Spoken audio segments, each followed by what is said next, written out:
BJP और कांग्रेस जो हर चीज में लड़ते रहते हैं सिवाय एक के जो उन्होंने साथ में किया था।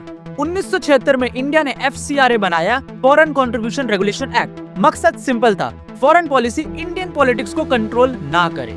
उस वक्त का रूल था, अगर किसी इंडियन कंपनी में 50% से ज्यादा फॉरेन ओनरशिप है तो वो कंपनी फॉरेन सोर्स मानी जाएगी और पॉलिटिकल पार्टीज उस कंपनी से डोनेशन नहीं ले सकती। 2014 में दिल्ली हाईकोर्ट ने कहा कि बीजेपी और कांग्रेस दोनों ने वेदांता ग्रुप की ऐसी कंपनी से डोनेशन लिया था जो उस वक्त के लॉ के हिसाब से फॉरेन सोर्स मानी जाती थी। दोनों पार्टी वायलेशन में पकड़ी गई थी। अब असली ट्विस्ट, 2016 में पार्लियामेंट ने लॉ ही बदल दिया। नया रूल आया कि अगर कंपनी इंडिया में रजिस्टर्ड है और उसकी फॉरेन इन्वेस्टमेंट मोर देन 50% भी हो जाती है तब भी वो फॉरेन सोर्स नहीं मानी जाएगी। और ये नया रूल 2010 से रेट्रोस्पेक्टिवली लागू कर दिया गया और फिर 2018 में एक और अमेंडमेंट आया कि अब ये रूल 1976 से लागू माना जाएगा।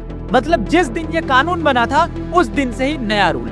ये दोनों अमेंडमेंट पार्लियामेंट में बीजेपी और कांग्रेस दोनों ने सपोर्ट किया। एक वायोलेशन जो कोर्ट में पकड़ा गया था, कानून बदलकर उसको खत्म कर दिया गया। अब 2026 में FCRA फिर से बदलने की तैयारी है, लेकिन इस बार निशाने पर पॉलिटिकल पार्टीज नहीं बल्कि NGOs है। सवाल सिर्फ एक है, ये ट्रांसपेरेंसी बढ़ाने के लिए या कंट्रोल बढ़ाने के लिए?